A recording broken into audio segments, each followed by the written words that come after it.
Dieu, Dieu va te bénir comme ça. Dieu va t'amener loin. Alléluia.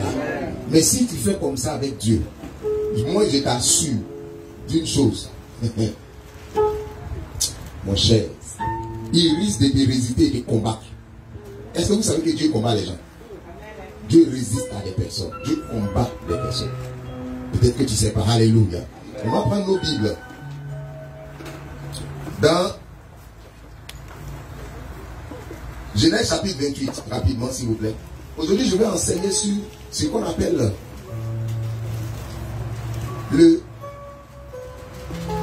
je vais parler des obstacles, toujours les obstacles, ou les limites à la volonté de Dieu. Le cas des vœux non accomplis. Alléluia. Amen. C'est l'une des choses, ou bien c'est l'un des éléments qui fait partie des fossoyeurs de la destinée des gens. Les fossoyeurs de la destinée des gens. Alléluia. Quand les gens ne savent pas, leur destinée est foudroyée par tout ce système. Leur destinée est foudroyée par tout ce système. Alléluia. Amen. Et on va voir ça ici. Genèse chapitre 28 à partir du verset 20. À partir du verset 20. Jacob fit un vœu en disant: si Dieu est avec moi et me garde pendant ce voyage que je fais, s'il me donne du pain à manger et des habits pour me vêtir, et si je retourne en paix à la maison de mon père, alors l'Éternel sera mon Dieu.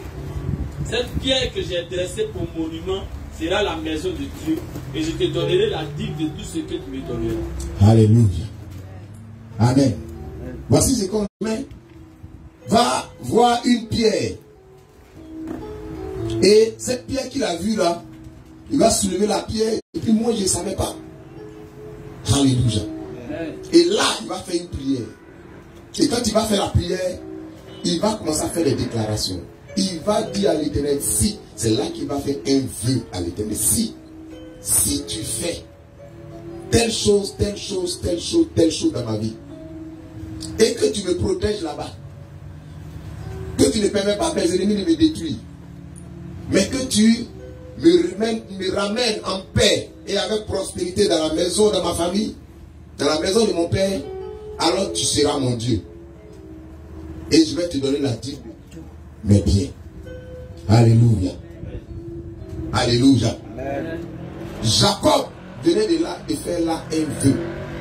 Et on a vu que pendant le parcours de Jacob, toute sa vie a été en proie aux attaques et au programme de l'ennemi. Son patron est devenu le plus grand méchant, comment on appelle ça, menteur, voleur de sa destinée. À tel point qu'il a passé 20 années d'esclavage. Il a passé des années dans la douleur, où il ne voyait même pas sa paye. Alléluia. Et un matin, le Dieu qui s'est révélé à Jacob là, va commencer à lui dire. Va lui dire, est-ce que je suis venu pour te faire du bien? Il va dire à Jacob, je suis le Dieu qui t'a parlé quand tu étais dans ce lieu-là. Et il va lui dire, voici, je te montre qui va commencer à avoir maintenant multiplication. Je vais commencer à te bénir. Je te donne les stratégies. Et tu vas lui donner les stratégies. Et la Bible dit, Jacob, ça dit, Jacob va prospérer. Et Jacob maintenant va établir une loi pour sa paye. C'est les choses qu'il arrive à avoir là, qui lui appartiennent. Et Dieu là va transférer la richesse de son patron à Jacob. Le patron qui l'a escroqué pendant 20 ans. Dieu va faire qu'en étant record, Jacob va reposséder sa richesse et être un homme béni. Alléluia. Amen. Alors, si nous écoutons cela, nous voyons que le vœu est un instrument de gloire dans l'arme de l'Éternel, dans l'arsenal de Dieu. Le vœu est un instrument de faveur. Est un instrument de faveur. Est un instrument avec lequel Dieu travaille. Alléluia. Donc il faut comprendre comment ça fonctionne. Et il faut comprendre ce que ça implique. Et c'est de ça que je vais te parler aujourd'hui. Beaucoup de personnes, élève le son s'il te plaît. Beaucoup de personnes n'ont pas su, dans leur marche, beaucoup de destinées ont été enfermées parce qu'il y a un vœu qui a été maltraité. Et dans cet enseignement, je vais vous montrer en fait tous les éléments qui font que le vœu peut devenir la pierre d'achoppement de ta destinée. La volonté de Dieu pour toi, la prophétie qu'on donne sur ta vie peut s'arrêter parce qu'il y a un vœu qui n'a pas été bien traité. Dis Amen. Amen. Alléluia. Aujourd'hui, tu vas comprendre de quoi il s'agit. Amen. Alors, c'est quoi un vœu? C'est quoi un vœu? Si je veux définir le vœu, c'est une stratégie de prière qui consiste à s'associer à une force supérieure afin de profiter de sa force pour avoir des résultats plus brillants. Et cette stratégie est toujours assortie d'un engagement que la personne qui fait le vœu prend envers l'entité avec laquelle il s'est associé. C'est ainsi que Jacob a fait quoi?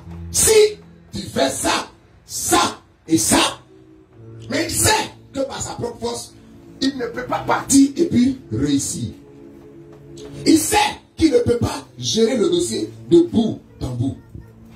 Il sait ça. Donc il a besoin de s'appuyer sur une force supérieure qui va garantir son succès.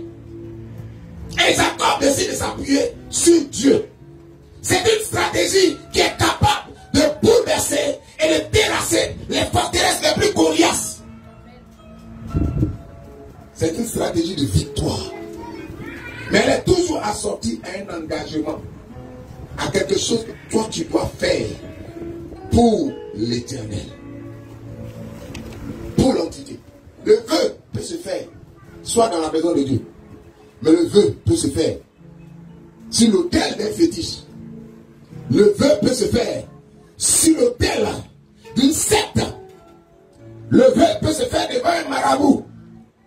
Le vœu peut se faire sur une eau, sur une idole. Le vœu peut se faire partout. Et généralement, dans la vie des hommes, l'homme est toujours enclin à ce qu'on appelle l'oubli. L'oubli. Donc il peut faire un vœu, déclarer les paroles et puis oublier. Cependant, les esprits n'oublient pas. Et c'est ce qui est dangereux pour les hommes. Et ce matin, je suis là pour t'expliquer cela. Alléluia. Amen. Alors, quand on lit la Bible, il y a plusieurs cas de personnes, qui ont utilisé la stratégie du vœu pour obtenir ce qu'ils étaient en train de rechercher. Alléluia. On vient de voir le cas de Jacob. Il y a le cas de Anne. Anne qui n'avait pas d'enfant. Et pendant combien de temps elle n'a pas eu d'enfant? Elle a passé son temps à chercher l'enfant. Elle n'a pas eu. Et un jour, dans le temple, elle a fait un vœu. Elle dit, Seigneur, si tu me donnes un enfant, je te le consacre. Alléluia. Et c'est le jour où elle a fait ce vœu-là que Dieu lui a fait la grâce d'avoir un enfant. Et quand elle a fini, effectivement, elle est venue donner l'enfant. Quand on a sévré l'enfant, elle est venue le déposer dans le temple. Et elle passait de temps en temps pour lui rendre visite. C'était la condition. C'était comme ça que ça s'est passé. Écoute-moi, le vœu n'a pas de limite parce que ça engage la puissance de Dieu. Ça engage la toute puissance de l'Éternel. Le vœu n'a pas de restriction.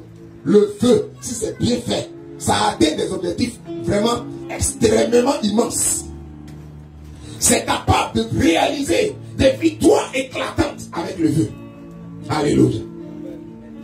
Amen. On a vu encore un autre cas dans la Bible. Quelqu'un qui a fait un vœu. Jephthé. Jephthé était un homme, fils d'une prostituée.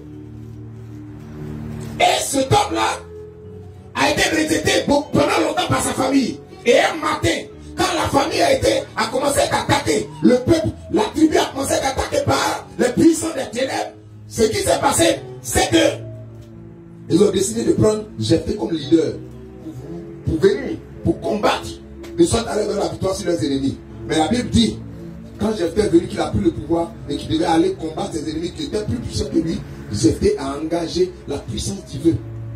Il a utilisé la stratégie du vœu pour atteindre son objectif. Il a dit à Dieu, mais Jephthé a fait un cas. Jephthé a le cas du vœu, le plus extrême, le plus dangereux. Moi j'appelle ça un vœu assassin. Alléluia. Jephthé m'a dit, Seigneur, on s'en va en guerre. Si tu me donnes la victoire sur les ennemis, si je les détruis, si j'arrive à les exterminer, et que, écoutez-moi. Amen. Regardez ce qu'il va dire. Il dit, si tu fais tout ça, à mon retour, la première personne que je croise, je te le livre en sacrifice. Première personne que je croise, le jour où je serai en train de venir, première personne dans la ville que je croise, je le livre en sacrifice. Mais Dieu est un Dieu juste. C'est qui tu veux livrer? Tu veux livrer qui? Tu veux tuer enfant de qui? Il n'y a pas de problème. Dieu lui donne la victoire. Mais en retour, le jour où il rentre pour célébrer la victoire, la première personne qui le croise, c'est sa fille unique. Mais Jephthé comprend que le vœu, on ne joue pas avec ça. Quand tu as fait un vœu à l'Éternel, il faut quoi? Il faut le réaliser. Donc Jephthé, sa fille était vierge. Et Jephthé, je n'ai oublié de prendre sa fille pour livrer à l'Éternel. Et il avait du mal, il dit à la fille, j'ai fait un vœu. Elle dit, bon, si tu as fait un vœu, il n'y a pas de problème, accomplis ton vœu. Mais donne-moi du temps. Je vais aller célébrer ma virginité. Et puis, quand j'ai revenu, tu as accompli ton vœu. Effectivement, ça s'est passé comme ça. Donc, ce vœu-là a été assorti de la tristesse et du deuil. Mais ce n'est pas le plan de Dieu. Enfin, moi, j'appelle ça un vœu assassin. Alléluia. Mais écoutez-moi. Beaucoup de personnes ont utilisé les vœux. Alléluia. Beaucoup de personnes ont utilisé le vœu sans connaître le mystère des vœux et ce que ça engage dans la destinée de l'homme. Des gens sont allés sur des hôtels, sur des fétiches. Ils ont pris des engagements là-bas. Et ils se sont retirés. Quand ils sont revenus. Mais écoute-moi, il y a des vœux qui engagent toute une nation. Et il y a des vœux qui engagent tout un pays, peuvent engager toute une tribu, peuvent engager une famille. Mais il y a des vœux aussi qui sont générationnels. Et quand il y a un vœu qui est générationnel, qui est dans ta famille, écoute-moi, tant que le vœu n'a pas été révoqué, annulé, mon frère, quel que soit le fait que tu dis que tu es enfant de Dieu, tu viens en Jésus. Si tu es en Christ, les choses anciennes sont passées. Voici toutes ces choses nouvelles, mon frère, ma soeur. La marque du vœu et le sort du vœu restent sur toi. Et ça fait que, quelles que soient les prophéties, toutes les prophéties tombent à tes pieds. Et ça ne se réalise pas. Pourquoi? Parce qu'il y a un cachet du diable sur toi.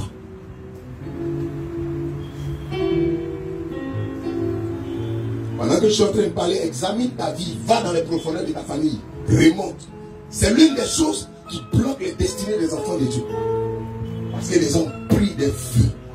Ça bloque les vies. Ils ont pris des vœux et des engagements. Souvent devant Dieu. Souvent dans la maison de Dieu. Souvent envers un serviteur de Dieu. Mais souvent devant un hôtel de fétiche démoniaque. Alléluia. Écoutez-moi. Du temps de David, il y a eu une famine. Et pendant que la famine est en train de se dérouler, David a commencé à chercher Dieu pour dire à Dieu, mais qu'est-ce qui se passe? Tu arrêtes moi tous les jours. Et tu as décidé de me bénir. Mais je ne comprends pas qu'il y a une famine qui est en train de détruire le peuple. Qu'est-ce qu'il y a?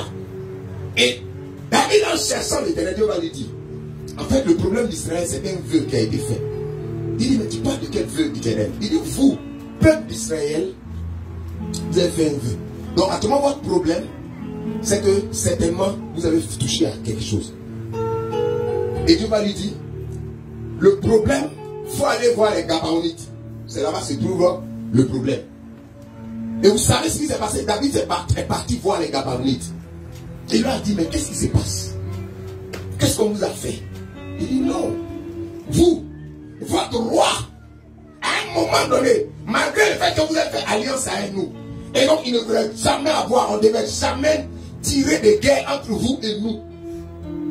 Vous avez pris cet engagement. Mais quand Saül est devenu roi, Saül a commencé à exterminer les Gabaonites, alors qu'on était en alliance.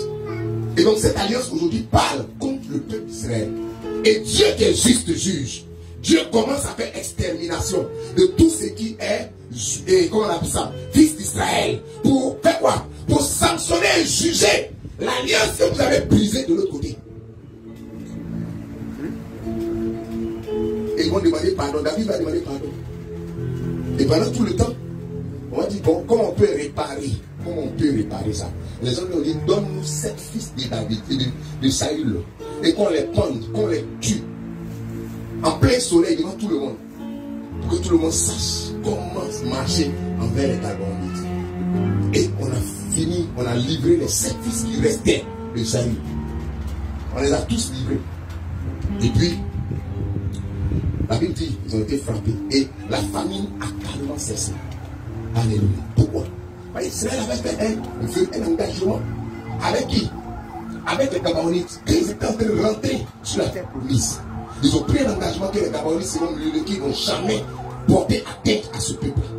Mais la Bible nous dit qu'ils ont fait ça. Et ça a mené des sanctions. Mais la sanction était une famine générale, c'est tout le pays. C'était pas une seule famille, c'est une seule maison, une seule. Non.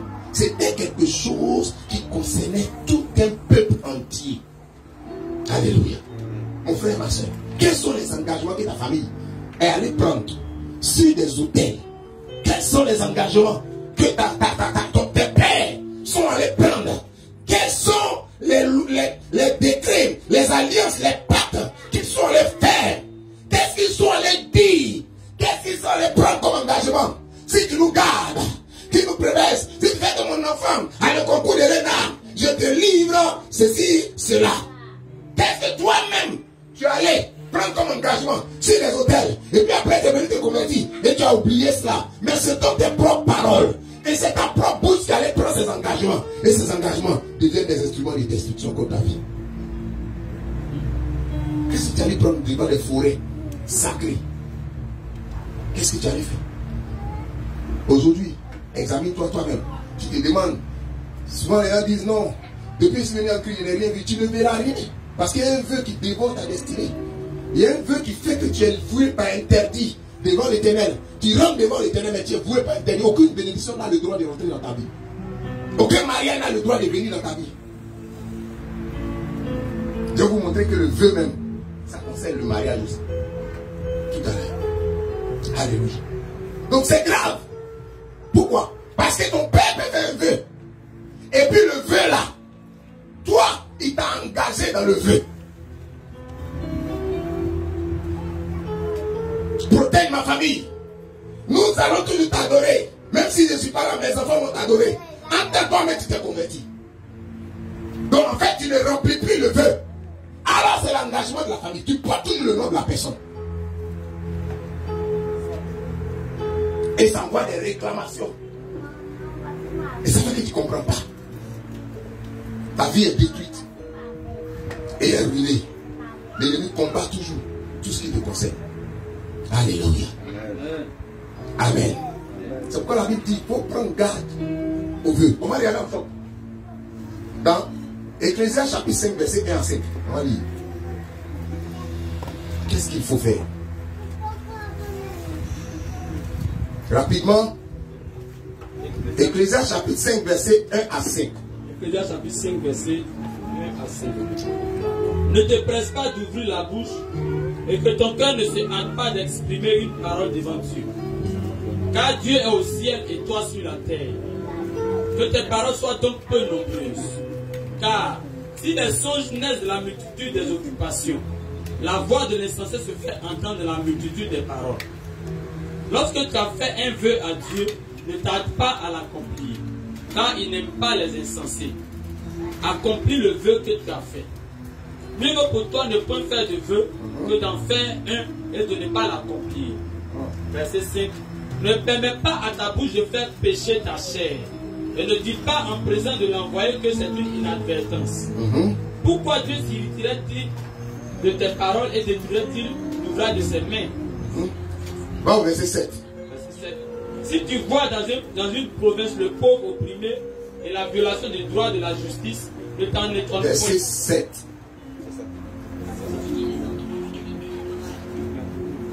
J'ai lu verset 7. Dans ma version, le verset 7, c'est quoi? Il dit, car il y a de la vanité dans... Ça, c'est verset 6 chez vous. Ah, ok. Car il y a de la vanité dans la multitude des songes. Et il y en a aussi dans beaucoup de paroles. C'est pourquoi crains Dieu. Alléluia. Regardez. Ça, c'est le conseil du sage, l'Ecclésiaste. Il dit, fais attention. Toi-même, fais attention. Il dit, prends garde à toi, à ton pied. Lorsque tu entres dans la maison de l'Éternel, approche-toi pour écouter plutôt que d'offrir des sacrifices insensés. Car ils ne savent pas qu'ils font mal. Alléluia. Il dit, prends garde. Dieu veut pour toi ne même pas prendre des vœux. Tu comprends?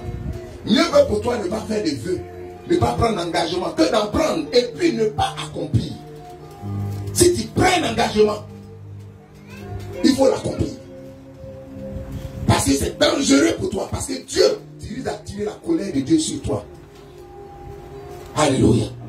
Ça, c'est le conseil que nous donne. Mais cependant, certaines personnes ont fait. Alléluia. Ça, c'est Dieu. On dit Dieu qui est un esprit qui est saint. Dieu qui est vivant et qui est bon, miséricordieux et compatissant. Si tu ne fais pas le vœu, sa colère s'active. Mais selon toi, un esprit qui est méchant et mauvais, à la base, il est méchant et mauvais. Qu'est-ce qu'il va faire si quelqu'un ne vient pas faire le vœu? Tu comprends, non? Vous avez fini de dédier la famille à une eau. Maintenant, vous laissez les membres de la famille devenir chrétiens. Vous pensez que l'esprit méchant, l'esprit des eaux, méchant là, il va rester là comme ça. Il va réclamer. Il va détruire. Il va chercher à anéantir les vies. Donc la Bible dit, prends garde. C'est t'arrive de faire un vœu. Amen. Il faut t'arranger. Goutte que goutte. Même si ça t'engage, même si ça doit t'enlever quelque chose, il faut faire ton vœu. Si le vœu là, c'est l'argent de ton loyer, il faut payer ton vœu. Il faut t'arranger à faire. Pourquoi? Sinon ça va déclencher la colère de Dieu. Et c'est ça comme si toi-même tu n'avais pas un enfant de Dieu. Alléluia. Amen. Alors, dans Proverbe chapitre 20, verset 25, on va lire ça tout à l'heure. Mais regardons ensemble. Deux passages.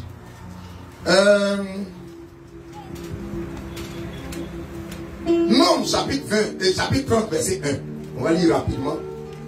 Nombre chapitre 30, verset 1 jusqu'au verset 6. Rapidement.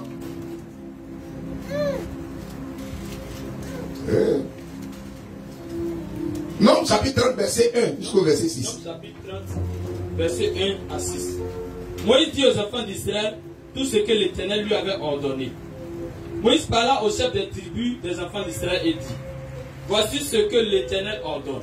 Écoutez-moi très bien. La Bible dit dans Deutéronome chapitre 28, Dieu dit quoi? Il dit, si tu observes quoi?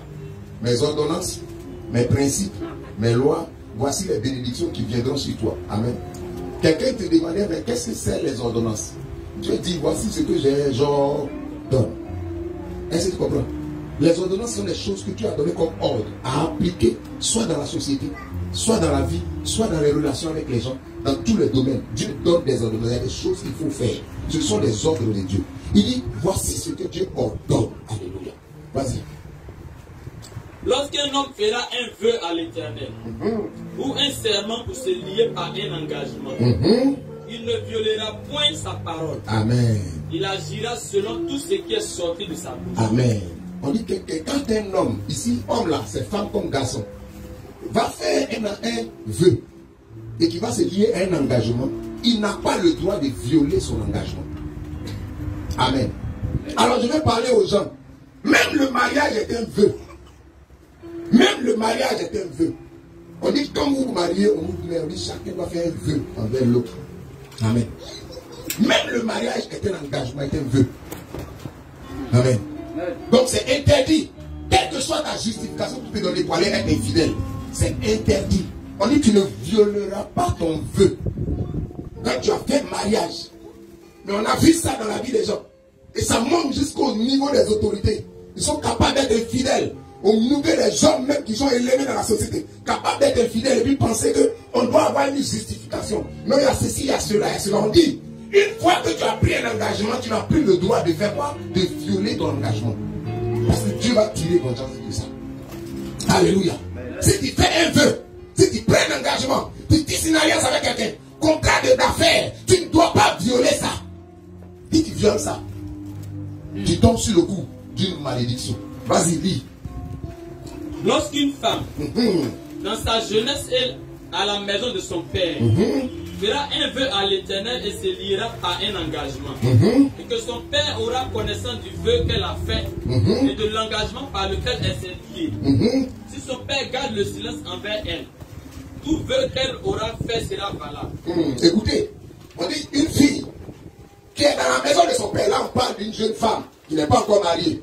Dès qu'elle est dans la maison de son père, qu'elle a fait un vœu, un engagement, partout où elle fait un engagement, dès que le premier jour où le père entend, s'il ferme la bouche, et puis c'est bien là-dessus, le vœu va demeurer éternellement sur la femme. La jeune fille. On dit le jour où il entend le vœu, dès qu'il a eu l'information, le vœu, s'il ne parle pas, s'il ne révoque pas le vœu, s'il n'annule pas le vœu, alléluia, le vœu va rester sur la vie de la femme. Amen. De la jeune femme. Là, c'est dans le cas où elle est à la maison de son père. C'est-à-dire que l'autorité supérieure est sur elle. Alléluia. Amen. C'est lui qui doit révoquer. Donc c'est lui qui peut révoquer. C'est lui qui peut annuler. Amen. Ça veut dire que quand tu n'es pas encore arrivé à la maturité, tu n'es pas encore quitté la maison de ton père. Ton père a toujours autorité dans ta vie et il a toujours pouvoir d'annuler certaines choses que tu prends comme décision. Mais aujourd'hui, la race de jeunesse que nous avons, il veut toujours s'affranchir des autorités. Il veut s'affranchir de tous ceux qui sont leur père, tous ceux qui prennent l'autorité sur leur vie. Mais écoute-moi, on dit quand une personne a fait un engagement qui n'est pas bon, le père peut annuler. Je vais dire à quelqu'un, tu es peut-être dans un ciel à la mer à cause de quelque chose, mais ton père spirituel et ton père physique sont les personnes à qui Dieu a donné l'autorité pour annuler tout ce qui ne va pas dans ta vie. Amen. Tu n'as pas compris de quoi je parle. On dit c'est lui qui a le pouvoir d'annuler. Mais si le jour il entend, s'il se tait, la chose reste toujours. Vas-y. Mais si son père la désapprouve le jour où il en a connaissance, tous ses vœux et tous les engagements par lesquels elle sera liée n'auront aucune valeur. Et l'Éternel lui pardonnera parce qu'elle a été désapprouvée par son père. Ok, vas-y. Lorsqu'elle sera mariée, après avoir fait des vœux, vous êtes liés par une parole échappée de ses lèvres, et que son mari en aura connaissance. S'il garde le silence envers elle le jour où il en a connaissance, ses vœux seront valables, et les engagements par lesquels elle se sera liée seront valables. Mais si son mari la désapprouve le jour où il en a connaissance, il annulera le vœu qu'elle a fait et la parole échappée de ses lèvres, à laquelle elle s'est liée, et l'Éternel lui pardonnera. Continue. Le vœu d'une femme veuve ou répudiée, l'engagement quelconque par lequel elle se sera liée sera valable pour elle. Amen. Merci. Ça veut dire que dans le rempart, dans le principe, quand une jeune fille fait un engagement et puis elle rentre dans le mariage, le vœu là la suit. C'est ce que je voulais dire. Le vœu te suit. Jusqu'à ce que ton mari découvre. Mais s'il découvre qu'il ne parle pas, ça reste dans ta vie. Il y a les enfants, leur père, les filles, leur père sont allés pactiser avec les autres, ont fait un vœu sur les autres. Donc avant de venir épouser un homme, l'homme l'a déjà marié. Donc le mari ou le futur mari, le jour où il prend connaissance de ça, il doit briser le vœu, il a l'autorité de briser ça, d'annuler ça. Ça veut dire qu'un mari a le pouvoir d'annuler tous les décrets maléfiques et tous les vœux maléfiques qui dévore la destinée d'une femme. C'est pourquoi la Bible dit, ma femme, respectez vos maris. Parce qu'ils sont comme des autorités spirituelles. Apprenez à les respecter. Parce qu'ils ont ce qu'on appelle un pouvoir que Dieu leur a donné pour faire quoi? Les critiquer malheur contre vos vies. Alléluia. Mais on dit, si elle rentre, que le monsieur qui est concerné, s'il regarde, et puis le courant, et puis il ne fait pas le travail pour annuler, mon frère et ma soeur, ce vœu-là, ça reste contre sa vie. Et ce vœu peut continuer à travailler contre sa vie. Alléluia. Est-ce que tu comprends?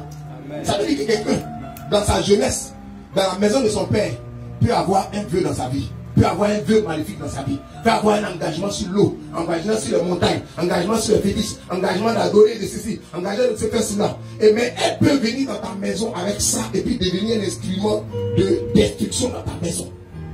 Mais quand c'est comme ça, tu as le pouvoir, dès que tu as l'information, de tout annuler et de tout renverser. Alléluia. Je dis alléluia. Amen. Donc tu as le pouvoir d'annuler. Amen. Même chose, lorsque tu es le Père, tu as l'autorité pour annuler sur la parole de Dieu. Et d'annuler et de renverser. Ça veut dire qu'un vœu peut être annulé. Je dis, ça veut dire qu'un vœu peut être annulé. Le vœu n'est pas tout puissant. Il a des limites lui-même. Quand il est mal négocié, quelqu'un a l'autorité pour renverser cela. Quelqu'un va arrêter, il peut casser. Si quelqu'un rencontre le discernement, qu'il voit que c'est un vœu qui est dévorer la vie de la personne, il peut annuler la puissance de ce vœu sur la vie de la personne. Et l'Éternel va travailler. Donc il y a encore de l'espoir pour tout ce qui concerne les vœux. Amen. Dans une famille, le vœu peut travailler négativement. Dans ton mariage, le vœu peut travailler négativement. Il y a des choses que tu expérimentes dans ton mariage. Il y a des choses que tu ne vois pas. Parce qu'il y a un vœu qui est dans la cachée, dans la vie de l'homme ou dans la vie de la femme. Alors toi qui es le conjoint, sache que Dieu te donne l'autorité pour renverser ça, pour casser, pour détruire, pour anéantir cela, afin que vous soyez libérés et que vous entrez dans la grâce de l'Éternel. Alléluia. Alléluia. Alléluia. Gloire à Dieu. Alors nous allons avancer. Alors, après cela, il y a l'histoire de quelqu'un. Le vœu dans le ministère et dans les entreprises. Et l'autre point. On a vu entendre le vœu dans la vie d'une seule personne, un individu. Le vœu dans la vie d'une famille, dans un foyer. Mais on va voir ensemble le vœu dans une entreprise ou bien dans un ministère. Vous savez ce qui s'est passé pour un homme? On va prendre ensemble le livre de Jonas. Jonas.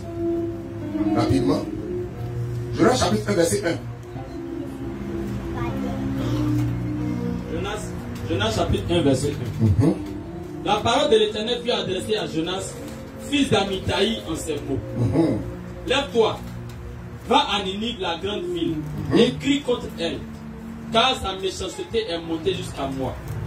Et Jonas se leva pour s'enfuir à Tarsis, loin de la face de l'Éternel. Il descendit à Jaffo et il trouva un navire qui allait à Tarsis. Il paya le prix du transport et s'embarqua pour aller avec les passagers à Tarsis, loin de la face de l'Éternel. Mais l'Éternel fit souffler sur la mer un vent impétueux. Et il s'éleva sur la mer une grande tempête. Le navire menaçait de faire naufrage. Les mariniers eurent peur, ils implorèrent chacun leur Dieu et ils jetèrent dans la mer les objets qui étaient sur le navire, afin de le rendre plus léger. Jonas descendit au fond du navire, se coucha et s'endormit profondément. Le pilote s'approcha de lui et lui dit: pourquoi dors-tu? Lève-toi, invoque ton Dieu.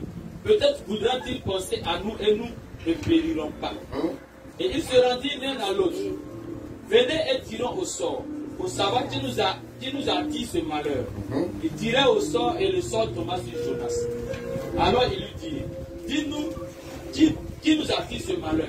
Quelles sont les affaires et d'où viens-tu? Quel est ton pays et de quel peuple es-tu? Il leur répondit: je suis hébreu. Et je crains l'Éternel, le Dieu des cieux, qui a fait la mer et la terre. Ces hommes eurent une grande frayeur et ils lui dirent: pourquoi as-tu fait cela? Car ces hommes savaient qu'ils fuyaient loin de la face de l'Éternel, parce qu'il le leur avait déclaré. Verset 14. Alors ils invoquèrent l'Éternel et dirent: ô Éternel, ne nous fais pas périr à cause de la vie de cet homme, et ne nous charge pas du sang innocent, car toi, Éternel, tu fais ce que tu veux. Puis ils prirent Jonas et le jetèrent dans la mer, et la fureur de la mer s'apaisa. Ces hommes furent saisis d'une... Merci, c'est bon. Bon, au chapitre 2, verset 1. L'Éternel fit venir un grand poisson pour engloutir Jonas. Et Jonas fut dans le ventre du poisson 3 jours et 3 nuits. Jonas dans le ventre du poisson pria l'Éternel son Dieu. Amen. Bon, verset 10 maintenant. Verset 10. Verset 10. Pour moi, je t'offrirai des sacrifices avec un cri d'action de grâce. J'accomplirai les vœux que j'ai faits. Le salut vient de l'Éternel. L'Éternel parla au poisson et le poisson vomit Jonas sur la terre. Amen. Amen. Alléluia. Amen. Regardez l'histoire de Jonas. Jonas est un prophète de l'Éternel. Mais en même temps qu'il est prophète, il est entrepreneur. Amen. Jonas pratique la double vocation. Jonas est un ministre de Dieu qui fait les affaires en même temps. Et un jour, Jonas a eu la vision d'aller faire du commerce. Donc il a pris des marchandises et il a mis dans des bateaux. Et il voulait aller à Tarsis pour aller commerce, pour aller vendre. Jonas faisait ce qu'on appelle l'import-export. C'était un gros businessman. Alléluia. Et pendant qu'il préparait ses affaires, il a donné les rendez-vous à ses affaires, à ses hommes, ses partenaires. La Bible dit que c'est le jour-là Dieu a décidé de parler à Jonas pour dire: je veux que tu ailles parler à Ninive. Avant, et puis annonce à Ninive qu'il y a un malheur qui les attend parce qu'ils ne se comportent mal, ils ne marchent pas de la bonne manière. Va et avertis-les. Et la Bible dit Jonas a refusé de partir. Il dit à l'Éternel: moi je ne vais pas partir, moi je vais faire des affaires. Parce que Ninive là, ils sont méchants depuis longtemps.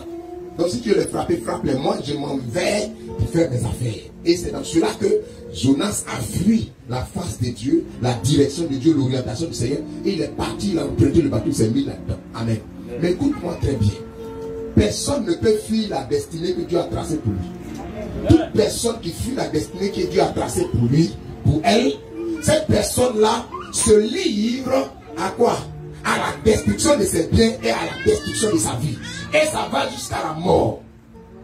Quand tu as un couloir qui a été tracé, tu as un projet qui a été fait par Dieu pour ta vie, quand tu décides de te détourner de l'Éternel qui est ton Dieu et ton Père, ce qui se passe, c'est qu'il y a des sanctions qui arrivent. Et ta vie peut être en proie à tout ce qu'il y a comme châtiment. Et même, si tu t'engages dans des affaires, les affaires là sont détruites. C'est pour cela que beaucoup d'enfants de Dieu, beaucoup d'entreprises, beaucoup de personnes échouent. Regardez bien, Jonas n'est pas le seul homme d'affaires. Jonas n'est pas le propriétaire du bateau. Mais tout le bateau sera en risque à cause de Jonas qui se détourne des voies de Dieu. Alors, je voudrais donner un conseil à toute personne qui dit qu'il est appelé de Dieu, mais en même temps qu'il fait les affaires. Fais attention. Frère, il faut écouter la voix de Dieu pour savoir le chemin. Tes affaires n'ont pas la priorité sur l'appel de Dieu. Car à toi, parce que tu peux être l'objet de la chute, ou bien le sujet de la chute d'une entreprise entière. Tu peux être le sujet de la chute d'un bateau. Tu peux être le sujet de la destruction d'une œuvre. Tu peux être le sujet de la destruction d'une affaire, d'une grande banque. Peut échouer, peut tomber, juste parce qu'il y a un Jonas à l'intérieur qui a décidé de se réfugier dans le bateau, dans comment on appelle ça, dans la banque. Juste pour fuir l'Éternel. Quand c'est comme ça, Dieu s'en prend à toute personne, à toute entité, c'est laquelle une personne de cette dimension se réfugie. Donc le bateau a été pris possible par l'Éternel. Dieu a envoyé toute son armée, les tempêtes, la mer, tout cela a commencé, le vent, tout. Et chacun a commencé à maintenant s'interroger, mais qu'est-ce qui se passe? Depuis qu'on voyage, les choses ne sont jamais passées comme ça. On dit chacun, qu'est-ce que chacun prie? Ils ont pris ce qu'ils ont réuni, bon, prenez tous les bateaux et toutes les marchandises, jetez-les dehors. On a tout jeté, mais la tempête continue. Donc ça dit, le problème ne se trouve pas dans les marchandises. Tout le monde dit que chacun invoque son Dieu. Ils se sont rendus compte que chacun invoquait son Dieu. Mais il n'y a que Jonas qui allait dormir profondément ce jour-là. Tout est troublé, mais lui dort. Parce qu'il connaît d'où vient la source. Enfant de Dieu, je vais te dire, écoute-moi très bien. Souvent la source même de tes problèmes, c'est vient du fait que tu n'as pas répondu à l'appel. Ça vient du fait que tu t'éloignes de l'appel. C'est pour ça que Dieu, tout ce qui te touche, tout ce qui te concerne, toute personne qui veut s'engager pour faire des affaires avec toi, Dieu fait que ses affaires sont fermées. Toute personne qui veut décider de t'épouser, Dieu fait qu'en même temps, tout ce qu'il sait, il touche. Ça ne réussit pas. Pourquoi? Parce que tu n'as pas encore répondu à l'appel. Dieu te dit d'aller ici, tu ne veux pas partir, tu veux faire ce que tu veux. alors Dieu aussi, il met cette atmosphère en risque. Et tous ceux qui sont autour de toi prennent les pots cassés. C'était le cas de Jonas. Pourquoi? Parce qu'il avait un vœu à l'Éternel depuis longtemps. Que lui, il va servir Dieu. Maintenant, Dieu l'appelle pour aller le servir. Il fait quoi? Il commence à se détourner parce que lui, il va faire les affaires. Il a commencé à marcher. Ça commence à marcher, puis il veut faire les affaires. Et alors, Dieu va commencer à sanctionner. Et tout le monde s'est rendu compte que Jonas était caché. Donc, le pilote, comment on appelle ça? Le capitaine du bateau va venir et puis il va dire, mais Jonas, mais qu'est-ce qu'il y a? Pourquoi tu viens dormir? Il dit, non, frère, moi, il dit, mais il y a quel souci? Et Jonas va expliquer. Moi, on m'a dit d'aller servir, j'ai dit, c'est pas. Moi, il dit, mais pourquoi tu fais ça? Il dit, non. Il dit, mais comment on peut régler ce problème? Il dit, bon, prenez-moi et puis jetez-moi dans la mer. Et vous allez voir que ça a cessé.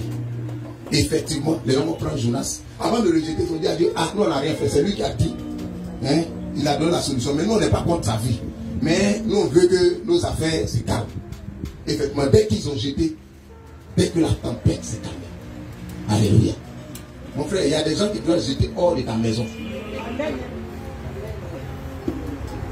Il y a des gens qui doivent jeter hors de ta chambre. Il y a des gens qui doivent jeter hors de ton église. C'est des Jonas. Ils ne veulent pas. Une personne qui ne veut pas obéir à la voix de Dieu, elle interdit l'Éternel. Cette personne-là devient une personne qui est la même chose qu'un sorcier. Donc, la même manière, Dieu peut combattre un sorcier. C'est comme ça, Dieu peut combattre la personne.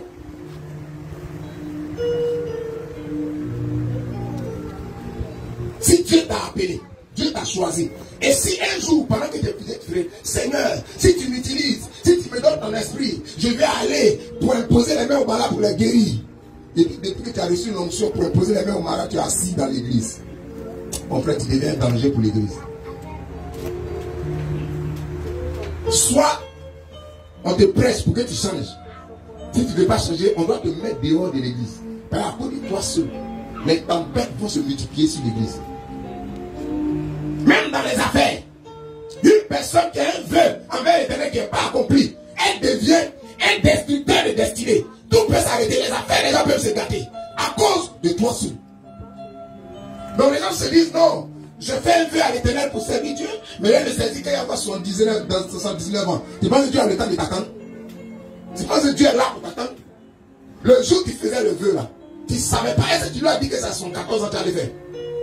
Tu n'aurais pas dit, tu aurais lui dit ça à son 19 ans, il a fait. Tu as pris ce vœu, tu dois en même temps l'exécuter pendant que tu es en train de faire. C'est comme ça marche. Et la Bible dit, ils ont pris Jonas, ils ont jeté. Quand ils ont jeté Jonas, il y a un poisson qui est venu, il a avalé Jonas. Et dans le ventre du poisson, il n'y avait rien à manger. Jonas s'est mis en jeûne 3 jours. 3 jours. Et au 3e jour, il a commencé à devenir lucide. Il a commencé à voir clair. Il a commencé à faire la révision de tous ses sujets de prière. Et puis il dit, je me souviens que j'ai fait un vœu. Je prends l'engagement de l'accomplir. Je te servirai. Je viendrai à ton autel pour faire des sacrifices. Parce que tu es mon seul Dieu. Donc son cœur a commencé à changer envers l'Éternel. Quand il a fini de prier pour dire à Dieu qu'il va faire l'engagement, qu'il va faire son vœu, la Bible dit le même jour le poisson l'a vomi. Où ça? À la porte de Ninive. Pour qu'il ait accompli son vœu. Mon frère, ma soeur, un vœu, mon frère, un vœu. Même les adversaires qui vont dans ta vie, les sorciers, ils sont là juste parce que tu n'as pas accompli le vœu. Ils sont là pour te presser, pour que tu ailles accomplir le vœu. Les mystiques qui sont là dans ta vie, les puissances qui se lèvent pour ton mariage, ils sont là juste parce que tu as un vœu que tu n'as pas accompli. C'est ça qui les appelle. Et quand il a ouvert sa bouche pour dire qu'il va accomplir le vœu, le poisson l'a vomi. Et puis en même temps, il est sorti à Ninive. Et il a commencé à prêcher. Prêcher, prêcher, prêcher, prêcher. Mon frère, ma soeur, je vais dire à quelqu'un, fais très attention aux vœux que tu fais. Alléluia. Veille sur toi-même. Veille sur tes voix. Veille sur le programme de ta vie. Alléluia. Amen. Amen. Alléluia. C'est important, c'est très très important pour ta vie. Alléluia. Proverbe 6, verset 1.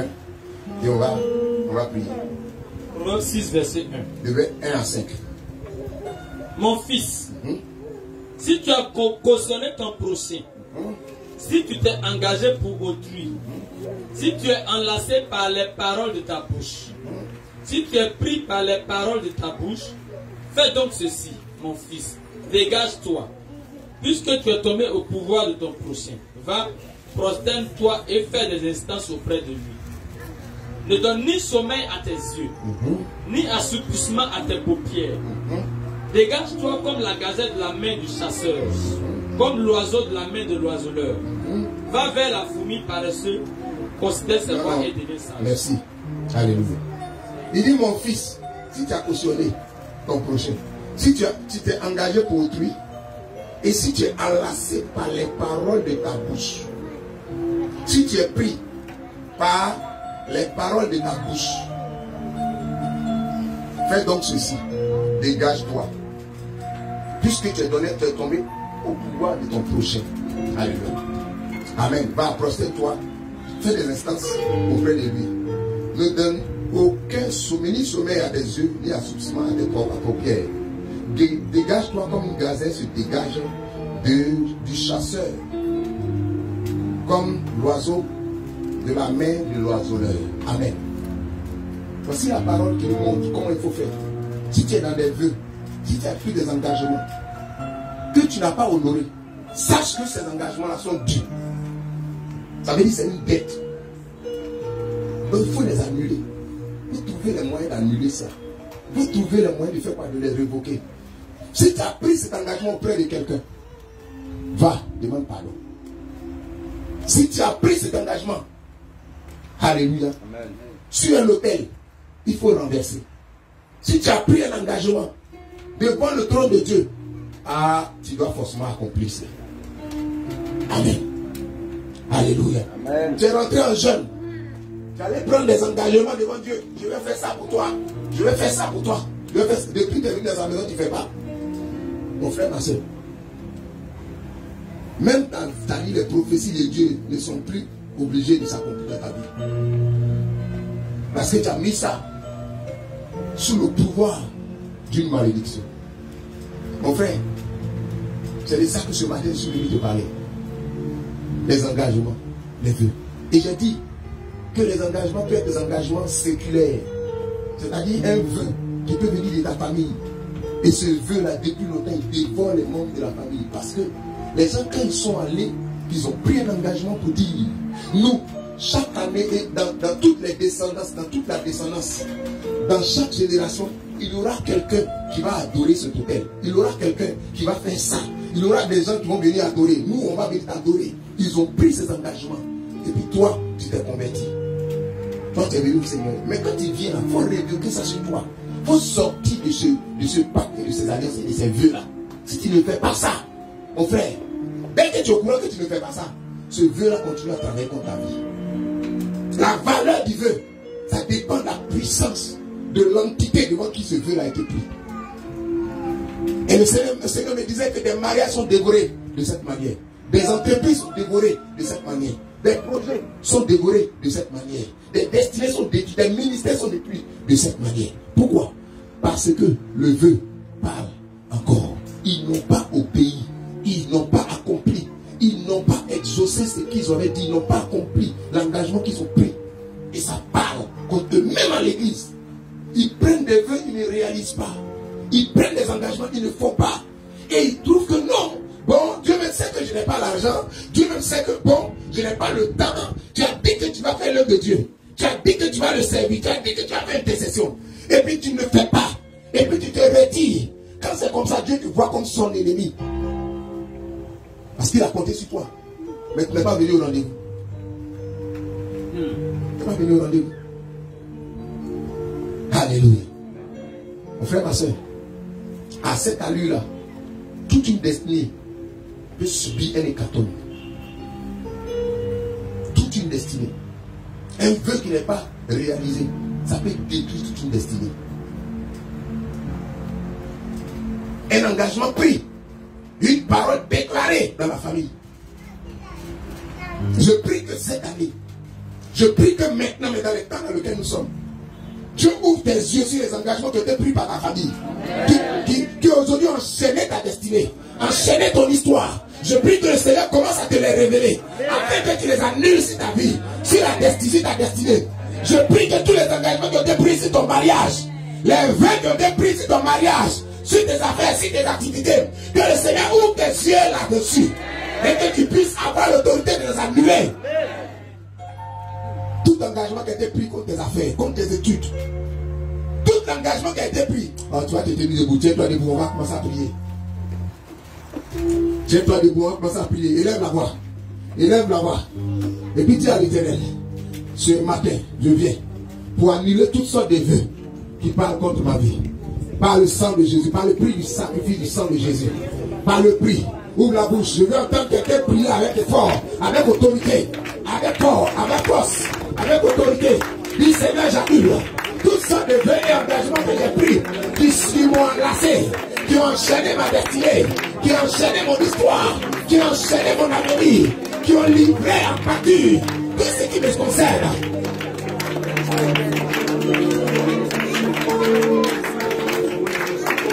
Parle, prie.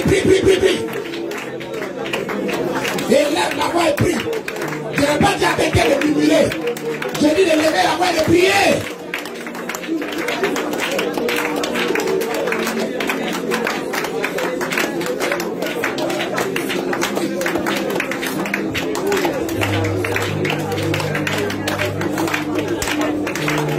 Alléluia, amen. Pardon. Écoutez-moi. Notre manière de prier dans les murmures, c'est pas si simple. On dit, ce sont des paroles qui vont te justifier, ce sont des paroles qui vont te condamner. Si tes pères, la Bible dit, lorsque Abraham payait la dîme, Lévi, qui était jusqu'à la 3e génération, 4e génération là-bas, la Bible dit, il a payé aussi. Donc quand ton père est en train de prendre des engagements sur l'eau de ton village, quand ton grand-père est allé sur les eaux de Djibri pour prendre des engagements, quand ton arrière-grand-père est allé sur les eaux des ténèbres dans un village bizarre caché là-bas pour prendre des engagements, toi aussi tu es dedans. Tu es dans ses reins. Donc on dit de révoquer. Si tu fais des murmures, il faut continuer tes murmures, ta vie va rester comme ça. Il faut faire des proclamations, il faut faire des déclarations, pour ouvrir ta bouche, déclare ta bouche, ta gorge. Si tu murmures, ça ne va pas t'arranger. On veut entendre tes paroles. Élève la voix et annule tout cela. Disparaît au nom de Jésus, par la puissance du sang de Jésus. Je vais annuler tous les engagements qui ont été pris de concernant. Des engagements qui ont été pris dans ma famille.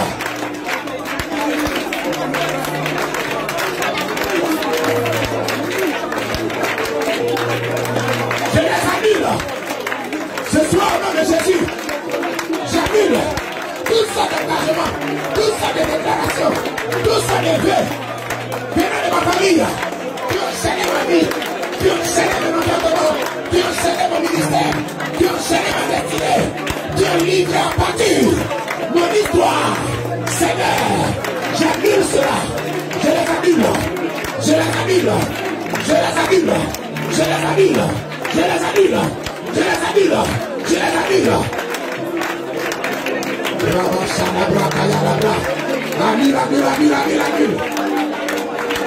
Tous les vœux qui ont été pris par les lèvres de tes pères, par les lèvres de tes grands-parents, sous les lèvres de ta mère, sous les lèvres de tes grands-parents maternels, que ces vœux soient révoltés aujourd'hui par la puissance du sang de Jésus. J'entends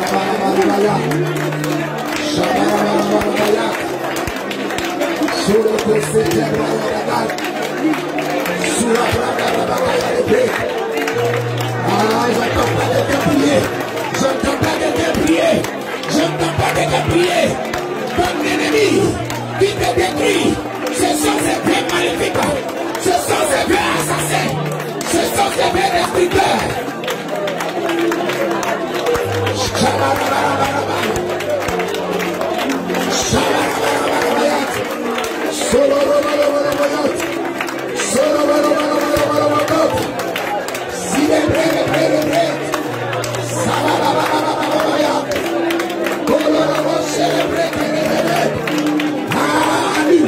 Par le sang de Jésus, renverse. Par le sang de Jésus, renverse.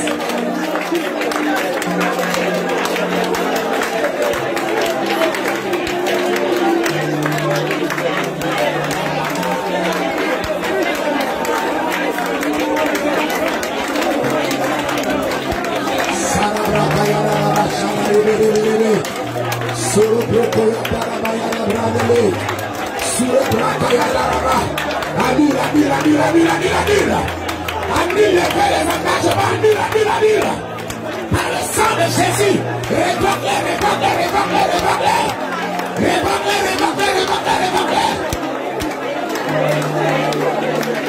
Tous les engagements maléfiques, tous les vœux maléfiques, tous les vœux pris, même devant le temple de l'Éternel, tous les engagements pris, même devant le temple de l'Éternel, mais qui n'ont pas été accomplis. Révoque, Seigneur, nous les annulons.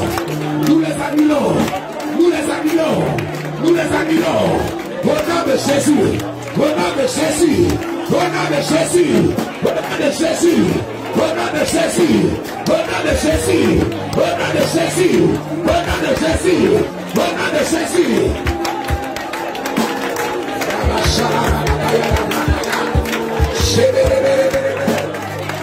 C'est Dieu qui nous chasse nos destinées. C'est Dieu qui combat nos destinées. C'est Dieu qui combat notre prospérité. C'est Dieu qui combat notre évolution. Par le sang de Jésus, nous les annulons. Et nous les révoquons.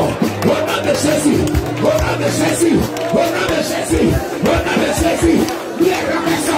Nous les renversons. Nous les déclarons nuls les entreprises. Nous les déclarons nuls les entreprises.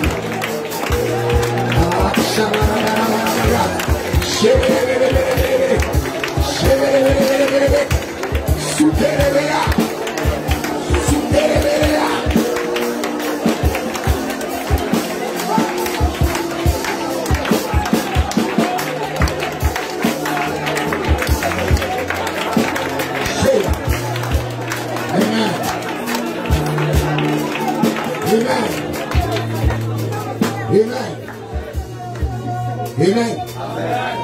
Écoute-moi, les pactes qui ont été violés, ça crée la disette, ça crée le manque de provision céleste, ça crée la sécheresse et ça crée la famine dans les destinées. Des gens ont pris un pacte, des gens ont fait des vœux, ils ont les traités des alliances et de façon unilatérale, ils ont rompu ça. Sans avoir un protecteur comme l'Éternel. Sans avoir un appui comme l'Éternel. Eux-mêmes, ils n'ont pas obéi. Eux-mêmes, ils n'ont pas accompli ça. Et ça sème la disette et le chaos dans la famille. Lève la main droite. Dis Seigneur, ce soir, sur la base de ta parole, j'annule tous les pactes. Les pactes maléfiques, les alliances démoniaques, les contrats de destinée, les contrats générationnels, tous les pactes sanguins, tous les pactes ténébreux, tous les pactes de destruction qui ont été scellés dans ma famille avant mon arrivée sur la terre et qui combattent ma destinée et qui empêchent la provision, empêchent la bénédiction. Dévore mes grâces, dévore mes percées, dévore mes richesses. Ce soir, au nom de Jésus, je les annule, par le sang de Jésus, je les révoque, et pendant que je bats les mains, je les révoque.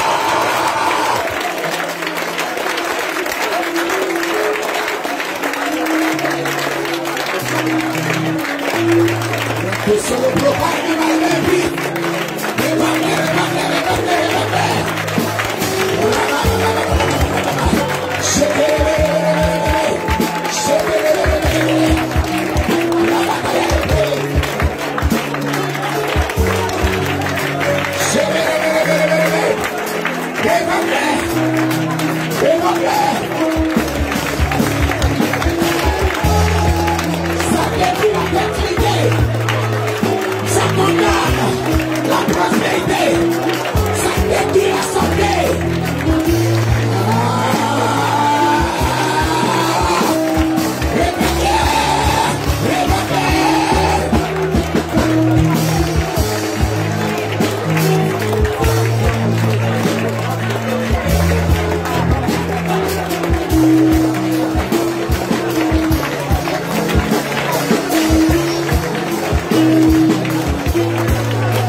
les pactes avec les esprits des eaux, les pactes avec les esprits de colère, les pactes avec les masques, les pactes avec les montagnes, les pactes avec les puissances des ténèbres, tous les sortes de pactes, les pactes maléfiques, les alliances maléfiques, les engagements maléfiques, les pactes avec les esprits des eaux, les sortes de mariages de vie, les sortes de mariages de vie, les conjoints spirituels, Adil produit le divorce, divorce révélé par le sang de Jésus. Réma.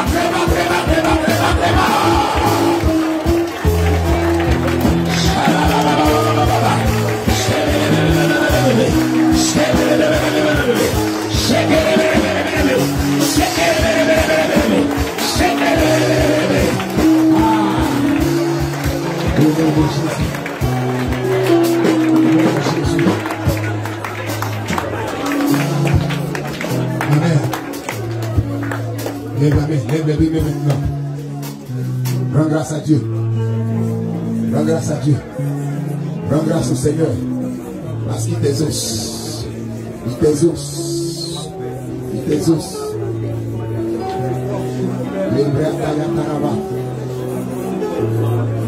Rends grâce au Seigneur. Parce qu'il est venu pour libérer les captifs. Il est venu pour libérer les captifs. Et son sacrifice à la croix te libère de toute captivité des vœux démoniaques et des engagements démoniaques. Rends grâce à Dieu, rends grâce à Dieu, rends grâce à Dieu, rends grâce à Dieu. Il te libère de la captivité des montagnes. Il te libère de la captivité de tout ce qui est comme cachot ténébreux. Il te libère à cause de son sacrifice à la croix. Le prix a été payé pour toi. Le prix a été payé pour toi.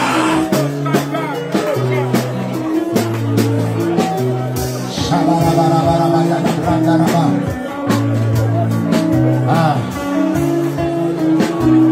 Lève-le maintenant, lève-le maintenant. Merci Seigneur pour ces vœux.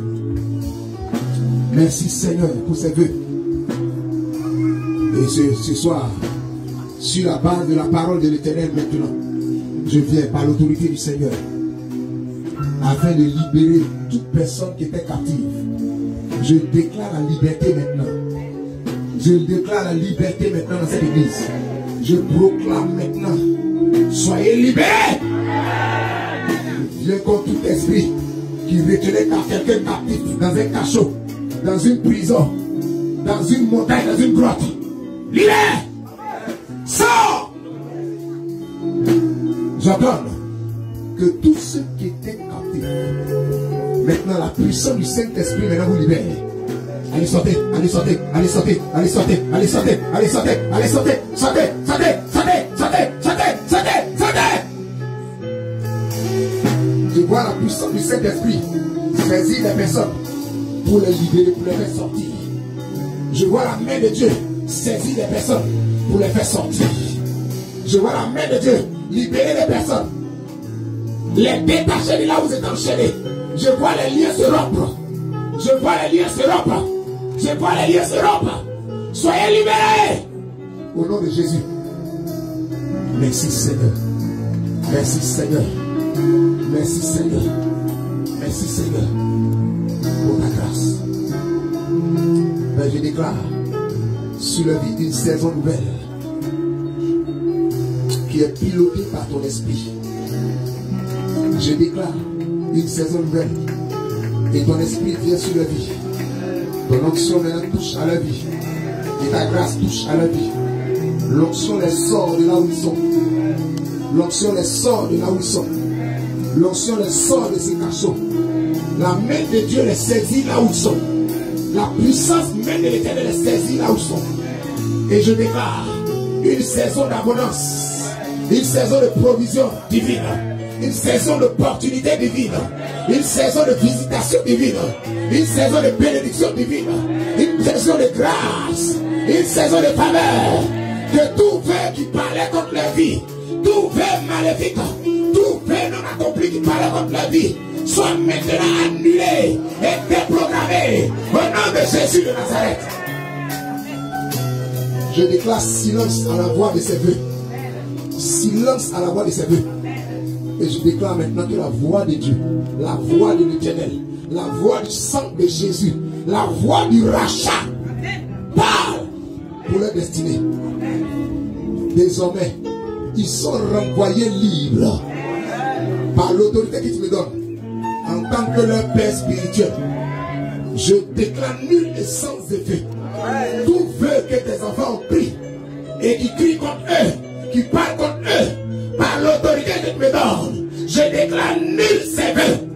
J'annule ces vœux sur l'autorité de ma voix. J'annule ces vœux magnifiques. J'annule les conséquences. J'annule les effets. J'annule les malédictions rattachées à ces vœux maléfiques provenant de ces familles.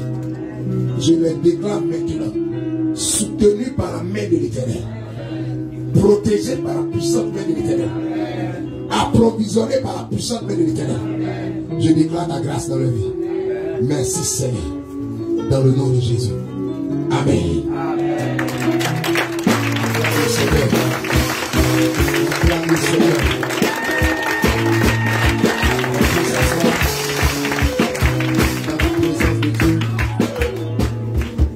Alors, sur cette parole, elle est puissante. Nous allons sceller notre